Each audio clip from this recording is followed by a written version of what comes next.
তাহলে শুরু করি। দ্য কেয়ারটেকার লিখেছেন Harold Pinter. Harold Pinter K? Pinter is renowned for his plays psychological depth and focus. Pinter তার নাটকের মনস্তাত্ত্বিক গভীরতা এবং ফোকাসের জন্য খুবই বিখ্যাত একজন লেখক ছিলেন। Which translates well into the theatre. আর যে সমস্ত তার কাজ ছিল সেগুলোকে ভালোভাবে থিয়েটারে ট্রান্সলেট করে উপস্থাপন করা হতো। For his contributions to screenwriting, playwriting, and poetry, he received the Nobel Prize in 2005 for literature. তাহলে তার এই স্ক্রিন রাইটিং, প্লে রাইটিং এবং পোয়েট্রিতে অবদানের জন্য 2005 সালে সাহিত্যে নোবেল প্রাইজ পান। He is one of the most influential playwrights of modern times. তিনি ছিলেন এই মডার্ন টাইমের খুবই বিখ্যাত একজন প্রভাবশালী playwrights. Pinter acknowledge the influence of Samuel Beckett. Pinter এই স্যামুয়েল ব্যাকেটের যেই প্রভাব ছিল সাহিত্যের ক্ষেত্রে তা তিনি স্বীকার করেছেন। অর্থাৎ এই হ্যারল্ড পিন্টারও ব্যাকেটের মতোই সাহিত্য লিখতেন। When Harold Pinter planned to write an absurd drama, it was no longer an experiment but an established modern literary device. যখন হ্যারল্ড পিন্টার এই অ্যাবসার্ড ড্রামা লেখার পরিকল্পনা করতেছিলেন তখন এইটা আর কোনো মতেই এক্সপেরিমেন্ট ছিল না, বরং এটি একটি স্টাবলিশড মডার্ন লিটারি ডিভাইস হয়ে গিয়েছিল। অর্থাৎ তার আগে থেকেই এই অ্যাবসার্ড ড্রামার প্রচলন শুরু হয়ে গিয়েছিল। Every absurd dramatist followed the trend of Beckett as. আর পরবর্তীতে গিয়ে সকল অ্যাবসার্ড ড্রামাটিস্টরাই যেই অ্যাবসার্ড ড্রামার কোয়ালিটি ছিল সেগুলো ফলো করে লিখতো। আর কোয়ালিটি গুলো কি ছিল? এই no plot, no development of characterization, no meaningful action, no fruitful dialogue, lack of time and space, lots of identity, no female character. এরপরে ক্যারেক্টার গুলো দেখবেন, এখানে বেশি ক্যারেক্টার নেই, মাত্র 3জন ক্যারেক্টারকে তুলে ধরা হয়েছে বা উপস্থাপন করা হয়েছে। তার মধ্যে প্রথম ক্যারেক্টার হচ্ছে Mick. Mick, a man in his late 20s, 20 বছরের অধিক বয়সী একজন মানুষ। হি ইজ অ্যাস্টনস ব্রাদার, সে ছিল অ্যাস্টনের ভাই। He is the first character seen on stage in the play, তাকে প্রথম ক্যারেক্টার হিসেবে প্লে দেখা গিয়েছে। Although he does not speak or interact with the other characters until the end of Act 1. যদিও তাকে এই অ্যাক্ট 1 শেষ পর্যন্ত কথা বলতে বা অন্যর সাথে কোনো রকম যোগাযোগ করতে দেখা যায়নি। আর এই ড্রামাটি হচ্ছে 3 অ্যাক্ট বিশিষ্ট। From the outside he tries to control the other two. আর এই অপর পাশ থেকে সে যে কথাবার্তা বলেনি, যোগাযোগ করেনি, তা সত্ত্বেও আরো 2জন যে ক্যারেক্টার ছিল তাদেরকে কন্ট্রোল করেছে। He owns the derelict building in which Aston has his flat. সে একটি পুরাতন ভবনের মালিক বা পরিত্যক্ত ভবনের মালিক যেখানে তার ভাই অ্যাস্টনের একটি ফ্ল্যাট রয়েছে। And he has dreams of converting it into a high class penthouse. আর এই মিক এটা খুব স্বপ্ন দেখতো যে সে এই ভবনটিকে একটি উচ্চ শ্রেণীর পেন্ট হাউস বানাবে বা রূপান্তর করবে। Dreams that he has no apparent means to fulfil. সে স্বপ্ন দেখতো এইটা করার, যে পেন্ট হাউস বানাবে, কিন্তু এই স্বপ্ন পূরণের কোনো সম্ভাব্যতা ছিল না বা কোনো উপায় ছিল না। He has tried and failed to reconnect with Aston by giving him a home. সে তার যে ভাই ছিল অ্যাস্টন, তার সাথে খুব একটা ভালো সম্পর্ক করতে পারেনি। And he hopes now that he can get to Aston through Davis. মিক এইটা আশা করে যে এই অ্যাস্টন এবং তার সাথে ডেভিস নামে আরো একজন ক্যারেক্টার আছে, এই ডেভিসের মাধ্যমে অ্যাস্টনকে সে কাছে পাবে বা তার সাথে সম্পর্ক ভালো করতে পারবে। Instead, he becomes jealous of Aston's relationship with Davis and turns his anger on them both. আর সে যখন জানলো যে অ্যাস্টনের সম্পর্ক এই ডেভিসের সাথে খুব ভালো, তখন এই তাদের সম্পর্কে হিংসাত্মক না হয়ে তাদের উভয়ের সাথেই সম্পর্ক ভালো করার চেষ্টা করতো আর কি। Aston Aston a man in his late 30s, 30 বছরের অধিক বয়সী একজন মানুষ। He lives alone in a run-down flat. সে একটি ফ্ল্যাটে একাকী বাস করত। A former factory worker, যে ছিল একজন সাবেক ফ্যাক্টরি শ্রমিক। He has been unemployed ever since undergoing electric shock treatments years ago. সে কাজ ছেড়েছে অনেক আগেই, যখন থেকে তাকে চিকিৎসা বাবদ এই ইলেকট্রিক শক দিয়ে ট্রিটমেন্ট করা হয়েছিল। অর্থাৎ এই ট্রিটমেন্টের পরে সে মানসিক ভারসাম্য হারিয়ে ফেলে। The treatment left him brain damaged. এই ট্রিটমেন্টের কারণে তার ব্রেইন ড্যামেজের কারণ হয়েছে। And he endures terrible headache. সে প্রচন্ড হিডেকে, মাথা ব্যথায় ভুগত আর কি। He rescues Davis from a fight and brings him to his own flat. এই অ্যাস্টন ডেভিস নামক ব্যক্তিকে উদ্ধার করেছিল সে যখন কারো সাথে মারামারি দ্বন্দ্বে জড়িত ছিল, এবং তাকে নিয়ে এসে সে তার ফ্ল্যাটে জায়গা দিয়েছিল। Where he offers him a bed, a bit of tobacco, an old pair of shoes. যেখানে অ্যাস্টন এই ডেভিসকে একটি বিছানা দিয়েছিল, এরপরে টবাকো দিয়েছিল এবং এক জোড়া জুতা দিয়েছিল। And eventually a job as caretaker of the building. এবং তাকে ওই বিল্ডিং এর বা ভবনের কেয়ারটেকারের জবও তাকে অফার করেছিল। He cannot stay focused on any one idea very long. সে কোনো আইডিয়া বা ধারণা এগুলোতে কখনোই মনস্থির করতে পারতো না। He plans to complete various tasks. সে একসাথে অনেকগুলো কাজ করার চিন্তা ভাবনা করত, কিন্তু কোনোটি সে বাস্তবায়ন করতে পারতো না। Davies Davies an old tramp from Sidcup. Davies ছিল একজন ওল্ড ট্রাম্প, সিটকাপ শহরের একজন বাসিন্দা। সিটকাপ হচ্ছে ইংল্যান্ডের একটি জায়গা। When Aston rescues him from a fight, যখন অ্যাস্টন তাকে একজনের সাথে ফাইটে লিপ্ত ছিল, ওই অবস্থা তাকে উদ্ধার করে। Davis reveals that this is not the first time he has brawled with foreigners. Davies এইটা প্রকাশ করে বা স্বীকার করে যে সে এটাই প্রথম নয় যে ফরেনারদের সাথে ঝগড়ায় বা দ্বন্দ্বে লিপ্ত হয়েছে, অর্থাৎ এর আগেও সে এমন কার্যকলাপ করেছে। He worries about his papers, which he has left with a friend in সিটকাপ। সে তার পেপারস অর্থাৎ কাগজপত্র, আইডেন্টিটি কার্ড, পাসপোর্ট, এগুলো নিয়ে সে খুবই দুশ্চিন্তাগ্রস্ত ছিল, যেটা সে সিটকাপে একজন বন্ধুর তত্ত্বাবধানে রেখে এসেছিল। He believes he must retrieve the papers before he can work or move on. সে এটা বিশ্বাস করত যে তাকে অবশ্যই ওই পেপারস গুলো সংগ্রহ করতে হবে কোথাও যাওয়ার পূর্বে অথবা কোনো কাজে যোগ দেওয়ার পূর্বে। Yet he makes no effort to go after them. এরপরে সে ওগুলো পেতে, ওই কাগজপত্র পেতে আর কোনো রকম চেষ্টা করেনি, খালি বলেই শেষ করেছে আর কি। Frequently he wakens Aston in the night with the sounds of his dreams.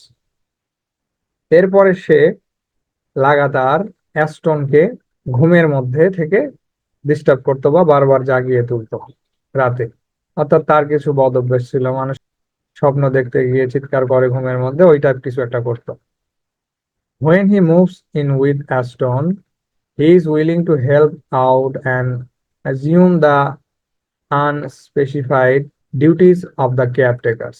আর অ্যাস্টনের সাথে থাকাকালীন সময়ে সে এই যে কেয়ারটেকার জব, এটা পালন করতে সে রাজি হয়েছিল।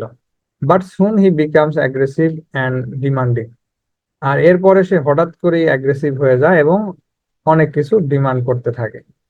When he tries to drive a wedge between the brothers, যখন সে দুই ভাইয়ের মধ্যে মিক এবং অ্যাস্টনের মধ্যে ফাটল ধরানোর চেষ্টা করতেছিল।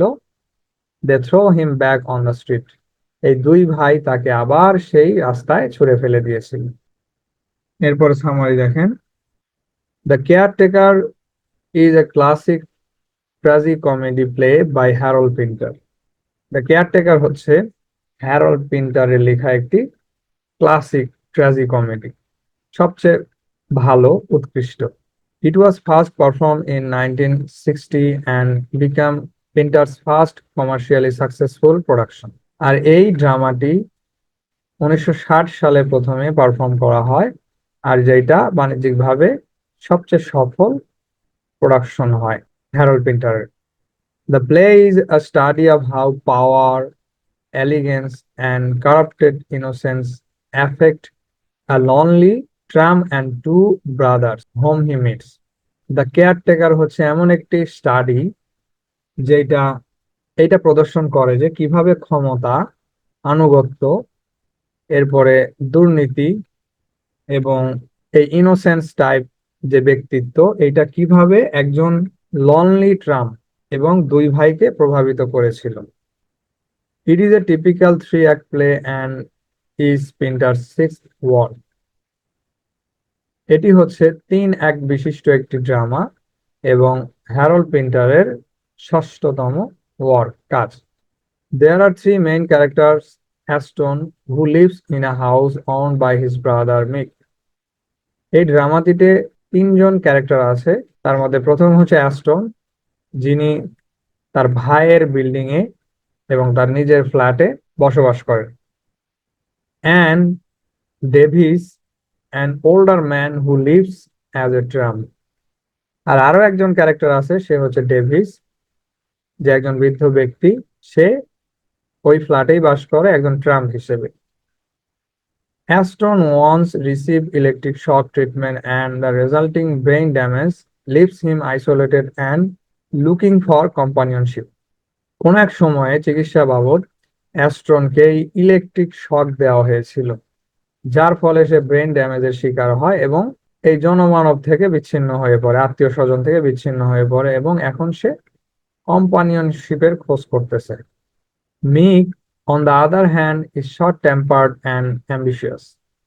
মিক ছিল খুবই শর্ট টেম্পার্ড একজন ব্যক্তি এবং খুবই উচ্চাকাঙ্ক্ষী। He does not have time for Aston and puts up with him because there's nowhere else for him to go. অ্যাস্টনের জন্য তার যথার্থ বা পর্যাপ্ত সময় ছিল না এবং তাকে সে সময় এড়িয়েই চলতো, কারণ তার খুব বেশি জায়গা ছিল না যাওয়ার জন্য। Mick has grand dreams but he wants instant result. Mick বড় বড় স্বপ্ন দেখতো এবং সে চাইতো সেগুলো যেন খুব দ্রুতই পূর্ণ হোক। So he ends up never getting what he wants. আর সে যে তাড়াহুড়ো করতো, আর এ কারণেই তার কোনো স্বপ্নই পূর্ণ হতো না। Davies lies and exaggerates depending on who he is in company with. Davies কি করতো, তার সাথে মিথ্যা বলতো এবং বানোয়াট কথাবার্তা বলতো, এমনকি সে যাদের সাথে থাকতো বা যাদের উপর নির্ভর করে থাকতো তাদের সাথেও সেই ধরনের আচরণ করতো, বড় বড় কথা বলতো, বানিয়ে বানিয়ে কথা বলতো। He tells people what will make them like him so that he can manipulate their feelings. সে মানুষদেরকে এইটা বলতো যে তারা তাকে পছন্দ করবে, আর এইভাবে যেন সে তাদেরকে ম্যানিপুলেট করতে পারে তাদের ফিলিংস নিয়ে। When the play opens, যখন ড্রামা শুরু হয়, Aston invites Davies home. Aston's ডেভিসকে তার বাসায় নিয়ে আসে। He save Davies from a bar crawl. Aston ডেভিসকে একটি বার, যেখানে সে দ্বন্দ্বে জড়িত ছিল, সেখান থেকে সেভ করে নিয়ে আসে। When Davis gets to the flat, the first thing he does is complain about how messy and neglected it is. যখন তাকে প্রথমে ফ্ল্যাটে নিয়ে আসা হলো, তখন সে এই ফ্ল্যাটের অগোছালো এবং ময়লা এগুলো দেখে সে কি করলো, কমপ্লেইন করলো। It is so untidy that Aston struggled to find any clothes to keep Davis. আর ওই ফ্ল্যাটটি আসলেই খুবই অপরিচ্ছন্ন ছিল এমন অপরিচ্ছন্ন যে অ্যাস্টন যে তাকে একটি কাপড় দেবে সেটা খোঁজার জন্য অনেক চেষ্টা করতে হলো, বা খোঁজাখুঁজি করার পরে তাকে একটি কাপড় দিতে পেরেছিল। Davies just wants to get to Sidcup London to get identity papers to prove who he is. Davies যখন অ্যাস্টনের সাথে তার সাথে এসে আশ্রয় নিল, তখন সে এমন বড় বড় কথা বলতেছিল যে যে আমাকে যেমনটা দেখতেছো আমি আসলে তেমন না, এমন এই হতদরিদ্র সড়ক ছাপ এমন না, আমার অনেক বড় পরিচয় আছে। একবার আমাকে লন্ডনে গিয়ে সিটকাপ থেকে আমার পেপারস গুলো নিয়ে আসতে দাও, আমি প্রমাণ করব আমি কে। But he will stay the night and head off in the morning. সে শুধু এটা বলতো যে শুধু আমাকে একটা রাত জায়গা দাও, আমি সকালে উঠে চলে যাব। The next day, Aston suggests Davis can stay in the flat while he goes out and runs his own errands. সকালে উঠে অ্যাস্টন তাকে বলল যে ঠিক আছে, তুমি এখানে আরো কিছু সময় থেকে যেতে পারো এবং তোমার কাজ চালিয়ে যেতে পারো যখন আমি বাসা থেকে থাকবো না বা বেরিয়ে যাব। Davies is not use to this kind of trust and he intends to take full advantages of it Sidcup can wait. আর ডেভিস দেখলো যে এইভাবে কেউ আমাকে বিশ্বাস করে নাই, বা এমন বিশ্বাসে সে অভ্যস্ত নয় যে তাকে বাসা ছেড়ে দিয়ে মানুষ বাইরে যাবে আর সে বাসায় একা থাকবে। তো সে এই এই সুযোগের অ্যাডভান্টেজ নিয়ে নিল যে ঠিক আছে, এবং পর্যন্ত সিট কাপে যে যাবে সে পর্যন্ত সে অপেক্ষা করলো। He looks through Aston's belongings for anything valuable. সে তখন কি করলো, যখন অ্যাস্টন বাসা থেকে বের হয়ে গেল তখন তার অনুপস্থিতিতে সে তার বিলঙ্গিংস জিনিসপত্র খোঁজাখুঁজি করলো যে তেমন কি আছে মূল্যবান। But he does not steal anything because Mick walks. কিন্তু সে কোনো কিছু চুরি করে নিতে পারলো না, কারণ মিক ওই সময় ফ্ল্যাটে বা বিল্ডিং এ প্রবেশ করতেছিল। Mick mistakes him for a home invader and a fight ensues. আর ওই সময়টিতে মিক তাকে একজন এই হোম ইনভেডার মনে করে, দুর্বৃত্ত মনে করে তার সাথে একটু হাতাপাই হয়ে গেল, একটু ফাইট হয়ে গেল। Davies explains himself and Aston confirm the story. এরপরে ডেভিস তার সম্পর্কে সবকিছু খুলে বলল এবং অ্যাস্টনও এটা কনফার্ম করলো যে হ্যাঁ ঠিক আছে, আমি তাকে নিয়ে এসে জায়গা দিয়েছি। However, unlike Aston, Mick recognized Davis as a potential troublemaker. তো মিক একটু চালাক ছিল, সে অ্যাস্টনের সাথে সায় না দিয়ে সে এটা রেকগনাইজ করতে পারলো যে এই ডেভিস আসলে খুব সুবিধার একজন মানুষ না, একজন trouble maker. He sees that Davis might be a manipulator and for someone homeless does nothing but complain about the messy flat and the clothes that are not good enough for him. আর মিক এইটা মনে করলো যে যে Davies একজন manipulator হতে পারে, আর সে যে হোমলেস, গৃহহীন এবং অসহায়, তো এমন ব্যক্তির থেকে এই সাধারণ কমপ্লেন গুলো যেমন ফ্ল্যাট মেসি, ময়লাযুক্ত বা অপরিষ্কার নোংরা, এই ধরনের কমপ্লেনের বেশি কিছু আর তার থেকে আশা করা যায় না। He notices that Davis is not leaving anytime soon. There is no sign of him making this trip to Sitka. আর মিক এইটা লক্ষ্য করলো যে ডেভিস যতই বলা বলি করতেছে যে আমি সিটকাপে গিয়ে আমার কাগজপত্র সংগ্রহ করে নিয়ে আসবো, এইটাতে মিক কখনোই বিশ্বাস করলো না। আর সে এইটাও দেখলো যে সে যে সিটকাপে যাবে এটারও কোনো লক্ষণ নেই, অর্থাৎ সে এমনিতেই এমন বলা বলি করতেছে যে সিটকাপে আমার পেপারস আছে, কাগজপত্র আছে। Aston wants him to stay. Aston চাইতো ডেভিস যেন তাদের সাথেই থেকে যায়। Mick finds a job for Davies. Mick ডেভিসের জন্য একটি জবের ব্যবস্থা করলো। He wants Davies to be their caretaker and fix up the flat. Mick চাইতো যে ডেভিস যেন তাদের বিল্ডিং এর কেয়ারটেকার হয় এবং সবকিছু দেখাশোনা করে। At first, Davis does not want the job because he is worried someone will come looking for him. He is living under an assumed name. প্রথমত ডেভিস এই জবটি পছন্দ করেনি, কারণ সেই ব্যাপারে খুবই চিন্তাশীল ছিল বা দুশ্চিন্তাগ্রস্ত ছিল যে কেউ একজন তার খোঁজে আসবে আর এসে দেখবে যে সে একটি ভাবে বেনামি বা বেওয়ারিশ ভাবে একটি বিল্ডিং এ বসবাস করতেছে, এতে তার খারাপ লাগবে আর কি। আর so he tells the brothers. আর এগুলোই সে ওই দুই ভাইকে বললো আর কি। He wants them to believe he has a mysterious and dangerous life. অর্থাৎ এই গল্পগুলো বলে সে দুই ভাইকে কনভিন্স করতে চেয়েছিল যে তার মিস্টেরিয়াস এবং ডেঞ্জারাস একটা অতীত আছে, সে আসলে এমন না, এমন এই গৃহহীন অসহায়। However he agrees to look after the place. এরপরে সে ওই বিল্ডিং এর ক্যাট দায়িত্ব নিতে রাজি হলো। Mick wants reference, but this means going to Sidcup to get Davies identity papers. আর সে যে কেয়ারটেকার হবে এর জন্য তাকে কাগজপত্র দিতে হবে অথবা রেফারেন্স দিতে হবে। আর এর অর্থই হচ্ছে সিট কাপে গিয়ে তার আইডেন্টিটি পেপারস গুলো নিয়ে আসতে হবে, হুইচ নো ওয়ান সিমস কিন অন ডুইং। আর এটা কেউ বিশ্বাস করে না যে সে এটা নিয়ে আসতে পারবে। Mick explains they will need reference at some point, but Davies can start working in the meantime. Mick আবারও ব্যাখ্যা করলো যে তোমাকে এই কেয়ারটেকারে জব করতে হলে অবশ্যই রেফারেন্স দিতে হবে, আর রেফারেন্স না দেওয়াকালীন এই সময়টাতে সে কাজ শুরু করতে পারবে। Everyone's aware by now that Davies will never bother going to Sidcup and his place in the flat seems guaranteed. তখন সকলেই মনে করলো যে যে ডেভিসের যে সিটকাপে যাবে এই নিয়ে কেউ তাকে ডিস্টার্ব করবে না, এবং ডেভিসের জায়গা মোটামুটি নিশ্চিত এই ফ্ল্যাটে বা এই building A. However, Davis starts making fun of Aston for not doing much work and being lazy. এরপরে ডেভিস কাজে লেগে গেল এবং তার জন্য বেশি কাজ না করতে হয় এই নিয়ে তা অ্যাস্টনের সাথে মজা করতেছিল। He talks about Aston's brain damage but never says it outright.